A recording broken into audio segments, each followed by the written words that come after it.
Like by the time we got to Vancouver, we hated the trip. We Yeah, were I so bet that. miserable. We spent so much of the time in the car freezing. I think we didn't feel our toes for about 2 months.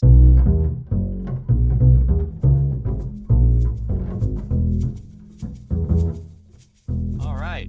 Welcome back to another episode of Today's Explorers, a series dedicated to sharing the inspiring stories and varying perspectives of those who have chosen to seek out life-changing adventure. On the line from Guatemala, I have Ellie and Blair. Hi, guys. Hello. Hi. And maybe you could set the scene for us. Where in Guatemala are you calling in from? So we're in Antigua, just at the old capital of Guatemala, at the foothills of Acatenango and Fuego. The volcanoes are super famous tourist spots. And yeah, we're sitting in a campsite with our dog Evie, and she's still recovering from the hike, and she's totally zonked. But yeah, and actually this week we shipped the car to Colombia, so we're in the Oh, middle of wow. prepping all that too. Yeah, busy week. Brilliant. Yeah. Yeah. We'll get into all of adventure, but if we could go back in time to start off the interview, what was life like before you started to seek adventure? Like, what were you up to? Yes, good question. So before we had a cottage on the farm I worked In Scotland. in Scotland and Angus, and yeah, we were just working away, doing the same things just about every day. I think we got to the point we had a house, we had an Evie, and we were sort of at the point where we needed to travel or we probably wouldn't Yeah, realistically. Like I was self-employed, worked sort of in different farms all over Scotland at different sort of seasonal busy times. So in the Yeah. spring I would go to the islands and work with sheep, and then in the summer I'd sit in a tractor. Blair had a full-time job working on the farm as a mechanic, and then also drying grain and driving tractors. And so it was getting to the point that we were really settled, and we were like, right, okay, we gotta go. now or never sort of moment. We spoke about the Christmas of 23, 22, I think. 22. Yeah. And it was this case of it was every day was the same thing, and it was just like we just need to do it. So we Yeah. just jumped and we discussed on, because obviously we had EV, backpacking wasn't an option. We didn't think anyway, and I'd been watching Grizzly and Bear and Nick Nick and Matilde. Matilde, and we thought about the Defender, and Ellie has been driving Defenders for a long time, and that's it. We looked for a Defender, and yeah, And we've the had rest is issues ever history. since. Yeah. But yeah, so I think, yeah, we were just sort of like living a country lifestyle. We'd take Evie to the beach every day, and it was just this, yeah, every day was getting to be the same. And we just wanted a change, really. We did explore Scotland quite a lot too, but we definitely wanted to do the big trip. In 2020, we were going to go backpacking. Before we had Evie, we were going to do backpacking. We were going to go New Zealand and try and like work on farms as well, do that sort of trip. But then obviously COVID hit, and life just tried to swallow us after that, and we Yeah. kind of just fought back and thought, no, we should go. So Mhm. that's kind of how we ended up here, or the start Nice. of it. Start of it, Yeah, yeah. yeah. And yeah, I guess understanding that, the monotony of daily life kind of gives you that ache to go explore. But as you were growing up, was there anything that kind of sparked that adventure? Were your parents into traveling and things like that? Or is this a brand new concept for you? Well, kind of. So I'd say my side of the family more. Like my dad he's a big surfer. He travels to go surfing, and he goes to Africa and does like the reserves and stuff. So he's huge into travel. And I Oh, have a cousin that's like done like he did the full backpacking experience, that like Nepal and Everest Base Camp and all this cool stuff. So I heard about it growing up. But I'd say other than that, no, not really. No, my side, not really. We'd do family holidays to Spain, maybe go down and see my dad's side of the family in England, but actual travel, not so much. I I I love YouTube. I watch a lot of it, and from a young age, I knew I wanted to travel. Certainly, like New Zealand, it was always a dream. I think always as a working aspect Yeah, though. I yeah, think absolutely. because we grew up in the countryside, my family's a farming family. Blair, his first job was on a farm, so we've got that hard worker drive in us, and we never thought of traveling in this way. We always thought of traveling, like, yeah, going working. And that's actually what this trip started out to be. It was to be a working holiday trip, but Yeah, that didn't happen. Okay. changed very quickly.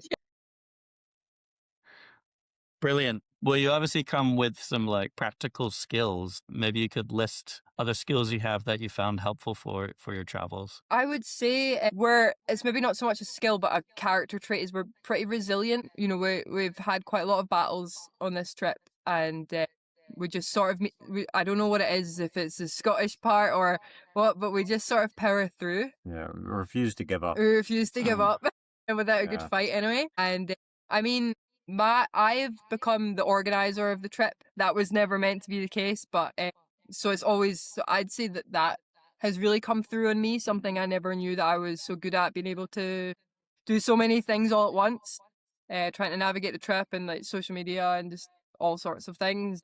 Traveling with a dog is not that easy with border crossings and vaccinations and stuff. So, and then campsites and directions. So yeah, I would say yeah, organization is a huge part of this trip, and it's quite necessary. But we don't organize too far in advance because every time we do, we break down. So Yeah, plan ahead, will break down. yeah, so for sure. Best So to we keep don't. it flexible. Yeah, Yeah, yeah, exactly. Yeah, I would say so. But yeah, athletic skills have been a huge help. Great. So yeah, we were talking about special skills that you have for the thing. So that's really interesting that you kind of came out with organization as a new skill. Oftentimes people think that, you know, they leave work and, you know, they'll gain experiences and things that and maybe not have anything to bring back to work. But it sounds like you've gained new skills that, you know, when you do come back to normal life, it's life experience that Yeah, really is for sure. beneficial. Yeah. Yeah. Brilliant. So can we get a brief understanding of your trip you're on now then? Where have you explored so far? Okay. Yeah. When did you start? Yeah. So We you want to start? Yeah, we started we came to Canada. We flew to Canada on the 14th of October, 2024, Mm-hmm. and we got the car a week later, thereabouts anyway. And the original plan was we were going to get the car and we're just going to head west. We got the car into Halifax, Nova Scotia. We're going to head to the Rockies and do a bit of a working holiday. Like a ski season style thing. And Ellie has a auntie that lives in Nova Scotia, and she was wanting us to stay around for Christmas. And then another guy that she knew recommended Newfoundland. Or Newfoundland, Or as they say. Newfoundland. And yeah, so we was like, okay, well, we'll have a look into it. And like, we sort of planned a little bit. That's before we knew about the whole planning ahead and breaking down. So we planned to do Newfoundland, go up to Labrador and down Quebec, and then back round to Nova Scotia For Christmas. to get there for Christmas, which was amazing. And it was on that trip we had also, we thought, well, we could do every province. Or try and do as much of Canada as possible. So I think we ended up doing every province and 2 of the 3 territories because in Nunavut you can't actually get to by car. No, fly. I don't fancy walking. So yeah, so we went east to west after Christmas. Yeah, we headed west and we went through the winter. Not smart. Don't do it. No, not in a tent. Not in a tent because we have the roof conversion. It's not very warm. Our diesel heater broke down as well. So I think our coldest night was -40, huddled in a sleeping bag with the dog in it to try and keep us alive. She did a good job. And then we totally, like, by the time we got to Vancouver, we hated the trip. We were so miserable. We spent so much of the time in the car freezing. I think we didn't feel our toes for about 2 months. So we thought about selling it and giving up. But then we thought, right, we'll do the Yukon because Blair's a huge Gold Rush fan. So we'll do the Yukon and we'll see how it goes. And to be honest, we fell in love with the car, ended up going up to Tuktoyaktuk, the Arctic Ocean. And that was amazing. And then from there, we sort of decided, okay, well, instead of going just through Canada and then leaving, we're going to do the whole Pan America, hopefully. So that's kind of how it's gone. And ever since then, we've just sort of taken it day by day. And yeah, and now we're in Guatemala. That's great. Where are you excited about exploring next? So South America, we're very excited for. I think especially because it's only a week or two away, we're super excited for South America. But Peru, I remember watching Next Meridian going through Peru, and I was like, oh my god, that looks amazing. So Peru for me, definitely. Colombia, we hear is super dog friendly, so that's quite exciting. Yeah. But then I think Africa is like our next That'd be real good. big trip that we want to do. So Africa has always been on the cards. Mm-hmm. The Yeah. dream would be to ship from like South America straight to Africa, but I don't think that'll happen. But that would be That'd awesome. Yeah. And then you're big on Iceland. I did Iceland with a school trip a long time ago, and it was amazing. I didn't when we were going to go with the school, I was a bit like, but once we were there, it was amazing. The views are just spectacular. So if we could ship the car there, or even rent a car there, Yeah. it'd be amazing to do. Super excited to maybe do that again. But yeah, Africa would be unreal. Yeah, Africa's a dream. Especially in a Land Rover. It's like Yeah. it's just Defender country. Yeah. Yeah, for sure. Yeah. Brilliant. What about places you visited? What would you recommend to others that they definitely stop by? We definitely have a biased opinion because we spent a whole year in Canada and it was fantastic. Yeah. Like I think that's the place we would potentially move to in the future. Between the views, the people are so friendly. It's so vast. Yeah. And you can just sort of disappear into the woods for a while. It's so cool. Especially coming from Scotland, it's tiny. And, you know, you can go east to west in a couple of hours, but Canada, no, like a week. Yeah. So I think Newfoundland and Labrador for us was huge. Like that's top 3. Vancouver Island. Vancouver, it's very much like Scotland. Rains a lot. Rain, forests. But yeah, it was amazing to do. Yeah. And then Dawson City in the Yukon. Yeah. That was awesome. The So Yukon, the whole of it, Dawson, Yeah. especially, it was amazing. yeah, so we totally loved Canada. And then actually Belize. We had a fantastic time in Belize. We spent 2 weeks. It's a little bit more, you know, you come through Mexico and it's quite cheap. And then you go into Belize and it's a little bit more expensive. I think the fuel is like the same price as UK, so that hurt. Yeah. But Oh, it's wow, really yeah. beautiful country, really beautiful people, and we just had the best time there. Yeah. We really did, and super dog friendly, so awesome. Yeah. Brilliant. So- That's awesome. Maybe you could describe your the vehicle setup then you have and any modifications that you've made to make it Yeah. comfortable for your trip. Oh, well, it's still Not not comfortable. So we have a 2008 Land Rover Defender 110. It started off life as a utility it was a ex-Scottish Hydro. So it had gullwing doors on the side. Yeah, this is an old gull wing door. Yeah, so we had closed them up because they leaked like a sieve. We got the AW 4x4 rooftop conversion, which is very similar to the Alley Cab. That was a must for us. Yeah, I think the rooftop conversion, I think, in a Defender makes it almost like a van. You know, we can cook inside because we have an induction hob, which was, I think, looking back is a must for us. So it's great. So especially driving through Canada in winter, you know, we could just pop the top and just go in the back, cook dinner, freeze. But it was good. We spent time with other travelers that have like the propane set up. And you have to be outside, and on the windy days, rainy days, it's just not ideal, and I couldn't be bothered with that. So Yeah. yeah, the pop top conversion, yeah, we've got a bunch of solar Yeah, we've got a lot of solar. for the induction, Yeah. because it does use a lot of power, and We've got a 270 Darche awning. yeah, the awning's awesome. It's a It's- game changer because Yeah. it goes around the back door, and you know, It's got lights, so you can sit out on a nice starry night. We'll have some lights on, chill. yeah, it's good. We've got a Darche shower awning as well, which we've used a fair bit. We do Yeah, have a shower set up, but we probably don't use it as much as a traveler should. Yeah. You know?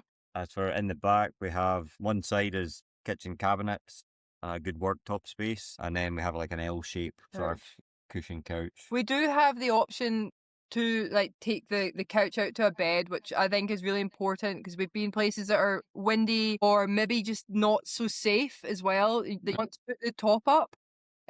You want to be a little bit more discreet, so the bed downstairs is kind of a must as well, I would say. Absolutely. That's It's good. not a comfy night. It's not a comfy night with No, it's slightly. Yeah. Our kitchen cabinets are quite deep, so we storage. had a lot Storage of is storage. important. So the bed space downstairs is quite narrow, and especially with Evie, she's like a medium large dog, like bit like a collie sort of size. And she can Yeah. take up the space of a human. Like, Yeah, no problem. when she stretches out, that's it. Like even in a double bed, she can take up the full thing.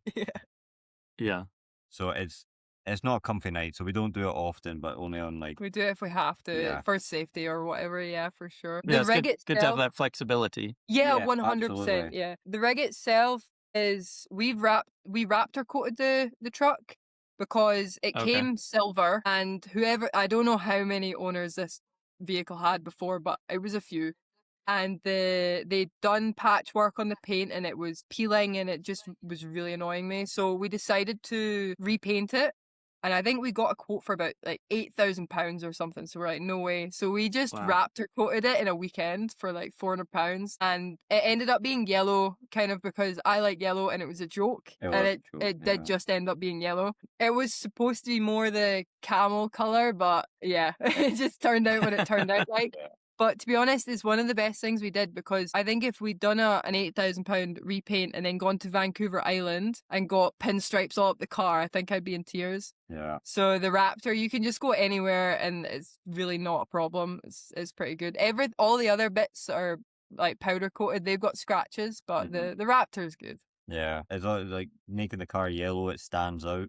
Yeah, people like Yeah. it. You see it coming from a mile away. Which is good Thanks. and not good, because then people remember you. So if you annoy them on the road, they know Yeah. they know where to find you. Yeah. But everyone, like, we'll be going along the highway and we'll have people sending pictures of the car from behind and going past, thumbs up, waving. Yeah, they like they love it. they especially Belize. Belize loved the Land Rover. I think Yeah. Land Rover is part of the culture there because the British military's there and their vehicles are all Land Rovers. So yeah, people love the Land Rover there. That was quite cool. Yeah. For sure. Well, we've got the bonnet bag as well for storage. Yeah, we've got a bonnet bag. We have We've got a bag on the back spare tire as well. 2 Yeti boxes on the roof. roof. And then we realized that we didn't actually have space for any like oils, lubricants, which is totally important with a Land Rover. So we got the Roverland chassis box, which has been such a game changer as well. I think like you honestly can't have enough storage, but storage low down is better for like the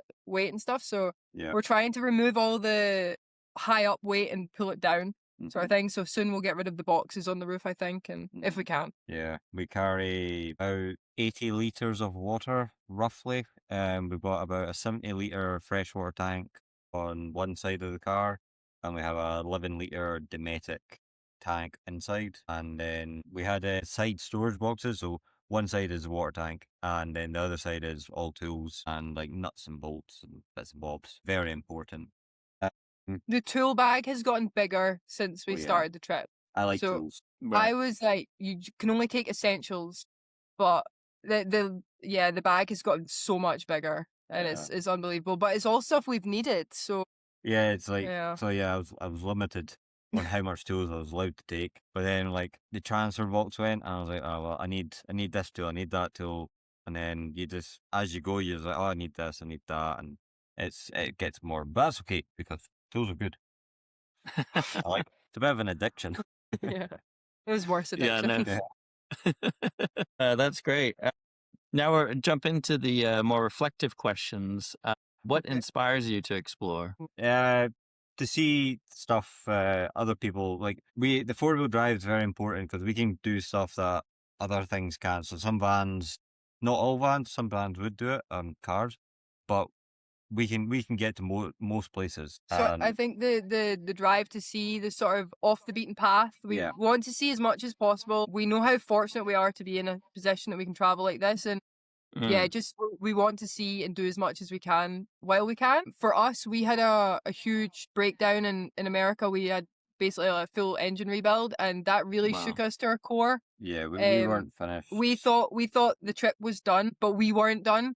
So we've definitely got this drive now to like see as much as we can and do as much as we can, and Yeah, for sure. And I think also for us, it's like the fear of missing out. I don't want to leave a country and be like, oh, we should have done that. So we're definitely trying to do as much as we can, for sure. While you're young and able to, like, Yeah, yeah, Yeah, for sure. absolutely. Like, but then we've met a lot of travelers that are at the other stage of their life that are yeah, doing it, and yeah, I think we're super fortunate to be so young and doing it, and being able to go and do some crazy stuff, and yeah, especially our Akitanango hike the other night was a total disaster. We got given the wrong directions and climbed to the wrong base camp and summited the volcano twice, and I think you probably couldn't do that if you were a bit older, but yeah, that was Yeah. rough. But we're here. brilliant. And then when you're traveling, how do you engage with other people? Mainly through Instagram. We'll meet a lot of travelers just, texting them, and they'll text us maybe, and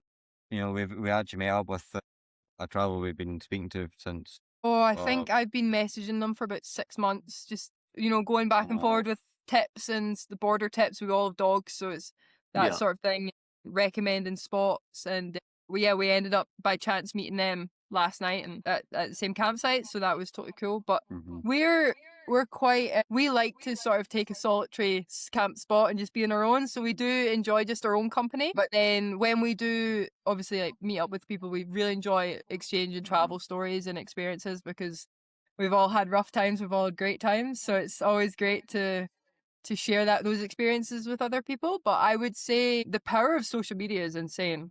Yeah. The people we've connected with and made friends, and even WhatsApp chats, there's so many overland chats, Land Rover chats, Pan America chats, British chats. So you just meet a ton of people. It's awesome. And then I would say for us, we going north to south, we don't know tons of Spanish yet. Yeah. We're learning. So communication can be difficult. I think Mexico was tricky for us because we know so little Spanish, but Yeah. it's interesting though. You can still communicate with people Yeah. even just through gestures, and Mhm. we can find a way. So it's still lovely. Yesterday, actually, we were in Antigua, and a man came up to me we were in a square, and I was sitting with our dog Evie, and he just came up and was like asking if the dog was friendly. So I know that much Spanish, and I was like, yeah, for sure. And then he was showing me pictures of his dog, and we were communicating without actually talking. Mhm. So it was really, you can still engage with the locals, and yeah, for sure, it's super, Mm. super nice. And even just, everyone knows what a thumbs up is, and Mm. so yeah, it's cool. Yeah, that's great. And often it starts with just a smile. People open up then. Absolutely. 100%, because we find a lot of people look at the car and they're like, oh, what's that? And then as soon as you wave or smile or put your thumb up, they're like, yay, and they take pictures and stuff. So Yeah, for that's sure, delighted. a smile goes a long way, for sure, and Yeah, it's nice to spread a bit of joy. for sure. Brilliant. So then, why is it important that we embrace global cultures? It's to see how other people live, how they do their day to day. Yeah, just embracing how their life is, and they don't need a lot to be happy.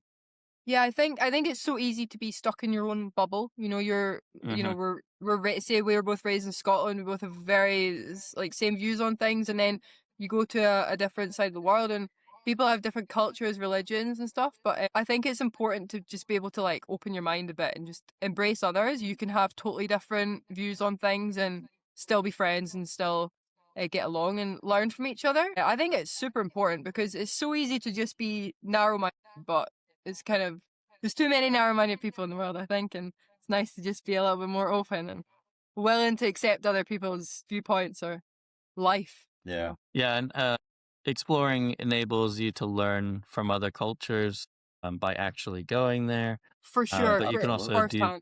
you can do that by having an open mind and exploring other cultures on the internet as well. hmm But I think it's realizing that we're all humans on this one planet Yeah, in the exactly. middle Yeah. of space. Yeah, and So there is no right we have a answer to No. lot things, in common. Yeah. Yeah. Brilliant.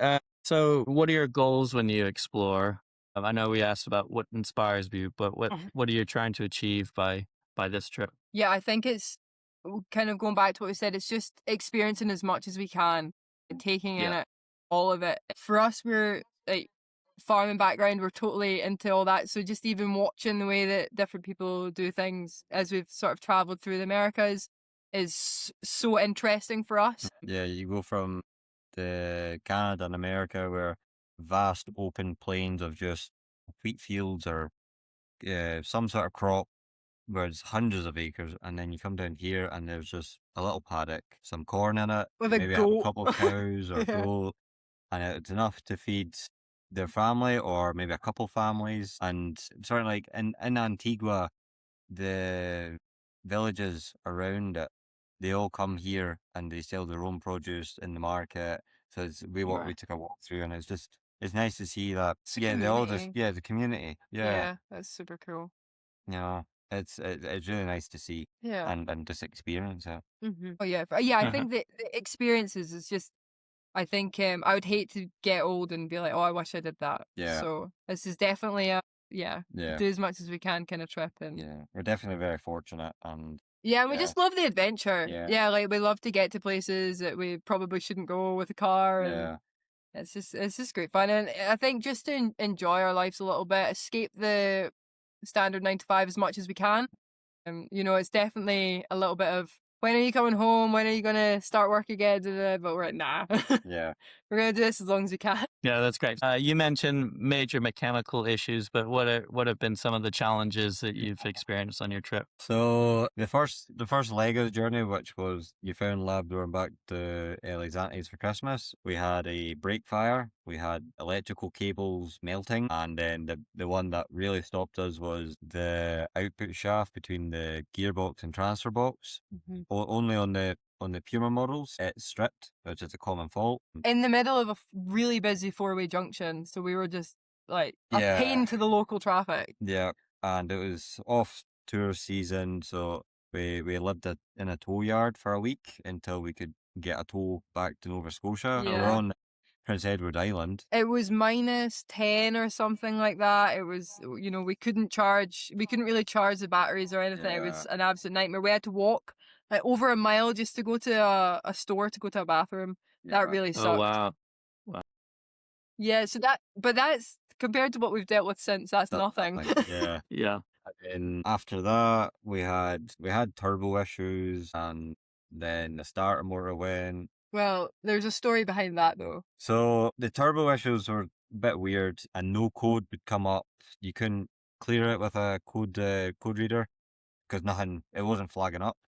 And it turned out it was the veins in the turbo were getting clogged by oil from blow-by. So when it did that, the only thing you can do is switch the car off, switch it back on, and it would be fine. And I was getting a bit lazy, and if we were having to do this, you'd maybe hit 60 miles an hour, and then it would just go into limp mode. So we'd be going along the highway, and it'd cut off, and I would switch it off, switch it back on. Whilst driving.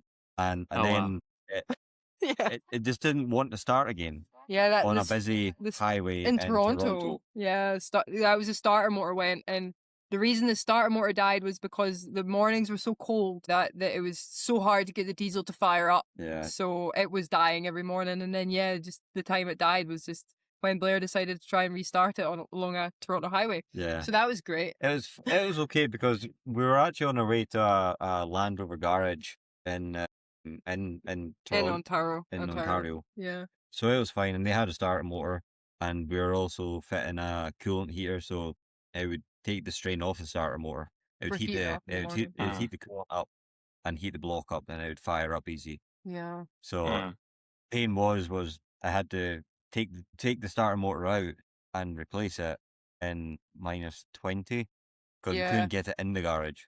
Wow. His hands were sticking to the car, and I had to walk with Evie to a local store to try and get like hand warmers and anything like that. So Yeah, that wasn't that fun. was brutal. Yeah. And then after that, The next one was rebuilding the transfer case in a car park in like sort of mid-north British Columbia in Canada. That sucked. That was like 4 days just living in a car park, and all the locals are like, "Are you okay?" We're like, "Yeah, we're all right."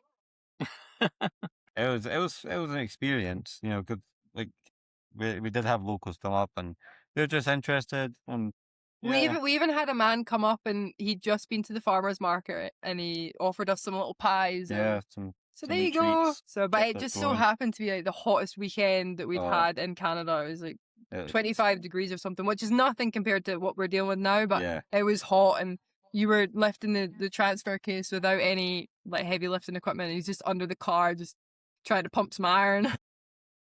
Yeah. Oh, that was it was fine. You know, that was probably the next big breakdown, and then And then it was the engine it was the and engine. Las Vegas. Yeah, Yeah. that was tough. That was a rough one. Especially because we had to, it was what, a week before Christmas? Week before Christmas, we had to get the And parts, and things were starting to shut down. So if we needed to speak to people in the UK, we had to do it at night, and Oh wow, uh, yeah. yeah, lucky enough, we managed to get the parts easy enough. We had to deal with tariffs and whatnot, obviously. But Mm. whilst doing that, we also had to replace the clutch, yeah. because it had started to die. So But at least we spotted that while while Blair was already in that deep and we yeah, could replace it. And otherwise it might have gone in Mexico somewhere and that would have been another story. Yeah. But I think so far since then we've been all right. we've been fine. Fingers crossed. Fingers crossed. Yeah, Yeah. nothing major. We had the front caliper started leaking the other day, and then the back one, but it's fine because I had a seal kit anyway, so just quickly rebuild it, and Yeah. that was it. It kept going. Yeah, for So sure. But also had electrical issues. So our like solar and all that, the leisure battery system has never worked properly until I think we got to Belize. We finally got it sorted. So we've had cables melting, and we actually thought it was the clutch going at one point, and because I was like, "What's that smell?" And it turns out the cables were melting underneath the passenger seat, and I was like, "What is that?"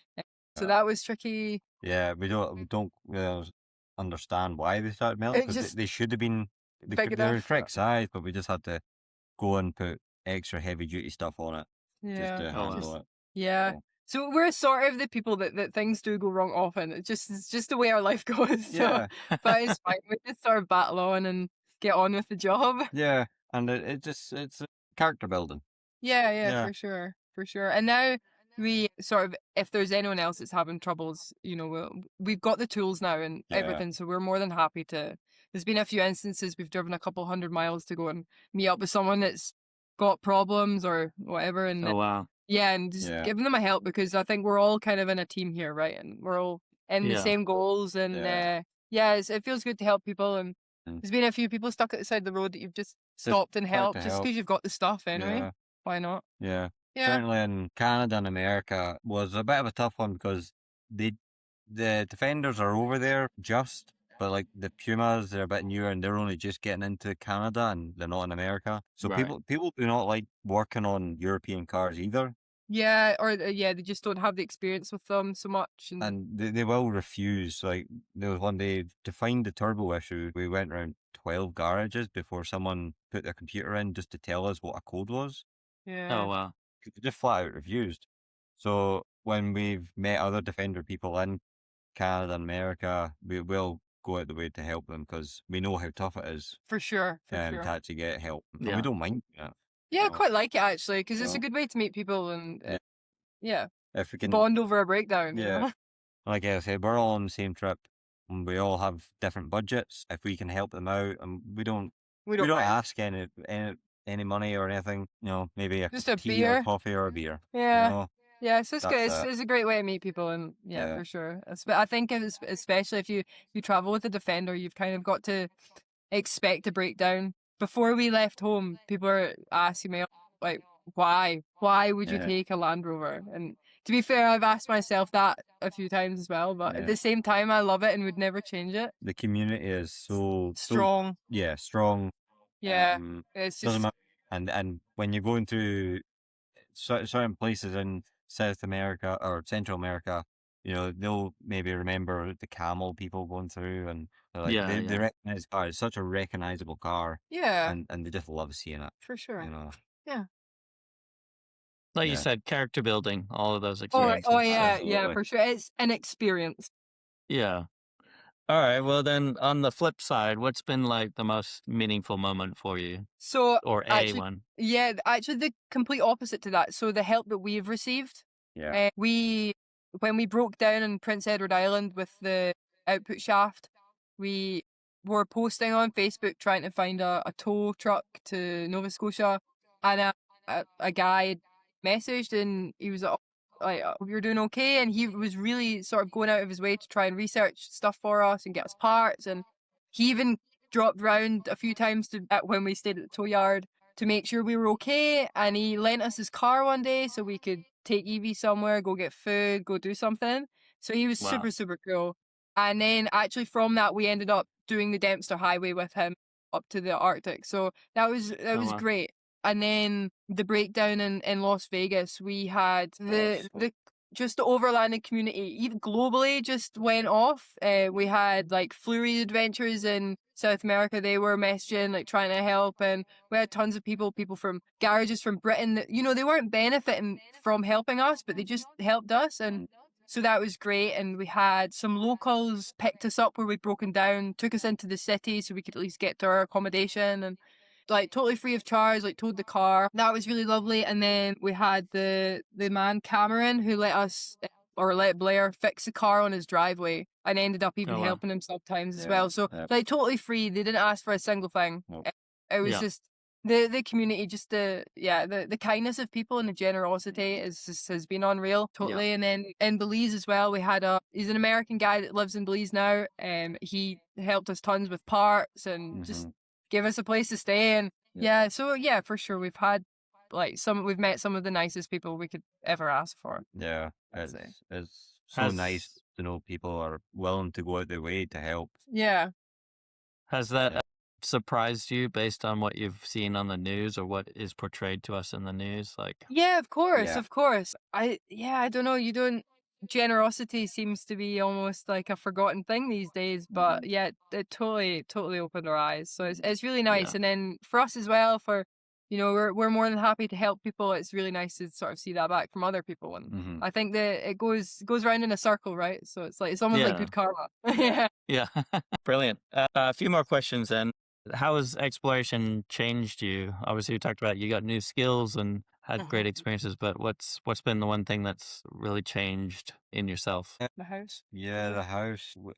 We had we had a wee cottage on the farm I worked, and we spent 2 years filling it with stuff, furniture and things. Yeah, and then we moved into a wee Land Rover. Yeah, and where you're only allowed to have like 5 or 6 t-shirts and a pair of jeans, Yeah, so we don't need a lot. we've realized how little you need in life, for sure. I think even in this we still have too much stuff, and I'm really trying to get rid of a lot of stuff and pass it on to people, but we don't need a lot of stuff to do stuff or be happy. Yeah, life can be super simple. I think at home you're almost like, oh, you need a TV in every bedroom or and you need a big bed, you need a big couch, big house. just things sitting on the shelves, but no, you really don't need it.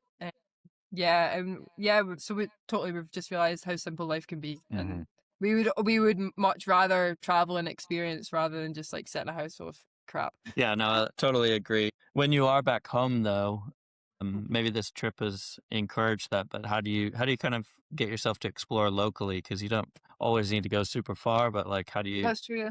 have that upbeat ready to go? Yeah, we started off by doing camping just with a tent in the back of my little Ford Fiesta. We did the Isle of Skye, and that was our first sort of camping trip together. Yeah, did that. We did some Orkney Islands. Yeah, we did Orkney, and then we did the Hebrides in Scotland. That's like that. Highly recommend. That was with Evie. That was our first trip with Evie, and it's still in a tent. So you just jump in a car, or you don't even need to. We have a friend we met recently, Christina. She just backpacks everywhere. She just jumps in a bus and just goes for a hike and takes a tent or whatever. So it's for sure that you can. It's so easy to travel it. It's almost too easy, but because you don't need a rig like this, right? You don't. You don't need the big conversion. You can just jump in a car and go. And even if you weren't camping, you could, like, certainly in the UK, you can just drive. The UK is so small. Go look, take a walk through some forests, and because I think even like when we were first got together, we would just like grab the tent and just go away for a night and just drive, because Blair's from the real north of Scotland, so like the North Coast 500 kind of area. So Oh, we would right. just Yeah. jump in the car and like find a cool spot and just pitch up the Yeah. tent and cook dinner and just chill. And Yeah. so it can be so simple, you know, Mhm. for sure. And then I'd say like I've snowboarded my whole life. So and then Blair's I'm learned. learning. He's learned Still getting there. ever since I we got. fall more than I actually on the board. Yeah, but so we've done a few like trips to Europe and stuff as well, Yeah. doing that sort of thing. So we'd actually love to take the truck, and do a sort of Europe trip as well. That would Yeah. be pretty sweet to go snowboard. I don't know how well it would do with the snowboards in the back, but Yeah. we'll find a way. Yeah. Yeah. Brilliant. So, Explore More has a mantra, which we've touched on some of it, but it's explore more of the world, engage with others, and embrace global cultures. When you hear those words, what does that mean to you? That's a good question. For us, yeah, again, it goes back to the escaping the 9 to 5. Yeah. So Yeah. I would much rather enjoy my life seeing the cultures, meeting the people, than being stuck at home. Mhm.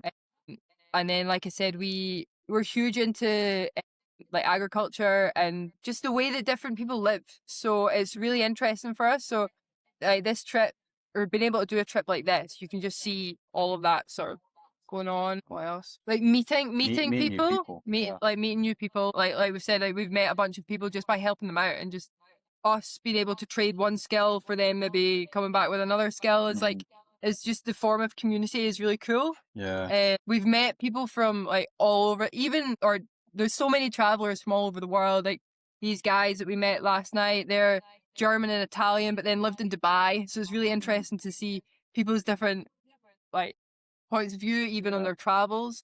Wow. We Yeah. met an Australian. Australian Jared, yeah, we met him in Cancun in Mexico, And he's just starting they're he's just starting their journey off the Pan America. yeah, for sure. So Wow. it's super cool to just merge those merge our cultures together whilst we're in a totally different part of the world that none of us know about yet. Yeah. So that's super cool. So that's a huge part for us. Yeah. But yeah, I think like meeting friends through barriers, through language barriers, through culture barriers is epic. Yeah. And we've definitely met some people on this trip that we'll never forget. Even if we never see them again, it'd be or if you saw them randomly, you'd be like, oh my God. So Yeah. that's So super many sweet. people. Yeah, for sure. Yeah. We met when we did the Dempster Highway up to the Arctic Ocean. Oh wow, yeah. We were some of the first people going up off the Summer. season. So the roads were still open, and there's 2 ferry crossings you have to do, and they have to rebuild the pads every year because the washout takes it away. Because when it freezes, there's an ice road. During summer, there's a boat. And we got stuck there for 4 days, and we met some amazing people. We met all walks of life. Venezuelans, Americans, Canadians, but from all over. We met a Kiwi, an Indian, yeah. And we ended up having, I don't know, we were in the worst situation. We were in a mud pit. The road was just like sweat. We were in a snowstorm. There was no bathrooms. It was awful. And got to the point we were like sharing supplies like water and food and stuff, and because like some people definitely did not come prepared to be stuck. Yeah. Wow. But yeah, and then we ended up traveling like with the Kiwi guy with Tom. We ended up traveling with him for a while afterwards, and so just these like experiences that bring you together, you couldn't write them. No, you know? no, absolutely Yeah. not. And then once the ferry opened up, we all convoyed up to the ocean, and it was that was really that's something we'll never forget. Yeah, we got up there, and then we all went and had some lunch, and Yeah, for it sure. was just amazing. Just chatted. People you would you know? never normally meet, but it's just for some reason, Mm-hmm. I don't know, whatever's brought you together. So Mhm. that's huge for us, I would Absolutely. say. Yeah. Yeah. And even like in Canada, we could be just driving along, and we're fond of a Tim Hortons. So we'd stop there, and then you'd walk in, and people just look at the car and they see you walking in, and we could get stuck there for an hour or 2 hours just speaking. Just chatting to people. And yeah, it's just the car, when people see the car, they just want to know what your story is. Yeah, And Yeah. we for sure. quite liked it. Took a lot for us to open up, I suppose, and to Get used explain to it that. Yeah. we're from far. It's like it didn't come natural to us. It's not really the British thing to sort of be, for people to be so almost invasive, but we've become so open about it. It's not a problem. Yeah, it's just been amazing speaking to. Brilliant. Yes. What advice then would you give to someone who's thinking about starting to get into overlanding, going on a Mhm. trip, like what advice would you give them? I think Just- you just got to do it. Just do it. It's, Doesn't matter how you do it. It can be backpack. It could be in your little Ford Fiesta. Just get out and just do go it. for it. When You don't need to do a big trip to start with. No. You can, if you're from Britain, you can just go around Britain or a little bit of Europe or just whatever. It could be you could try a weekend trip and slowly build up. Mhm. Figure out the things you need and how you want to travel, because our car wasn't even finished when we shipped it. No. We sort of did the things we needed to do, and then we were like, well, we'll just do other stuff on the road. Mhm. So this car has Oh, developed yeah, an it insane started- amount. It started off with a beer shelf. Like, probably see some of this behind us. Like, that wasn't there before. And, the sides now we've got boxes on the side. We've got fuel cans on the side. So I don't think there's never the perfect time. There's No. never the Yeah. perfect right.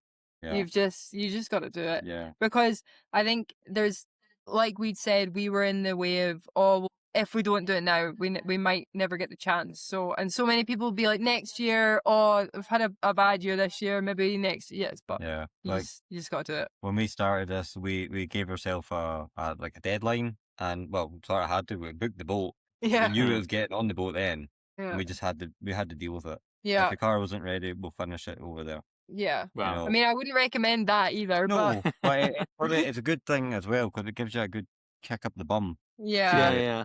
Just do it. We needed that, You yeah, know, for sure. But yeah, no, for you- sure. I think it's one of these things that if you don't do it, you'll really regret it. Mm-hmm. But I really doubt you'll regret doing it. So, Yeah. Yeah. Yeah. Just get out and do it. Yeah.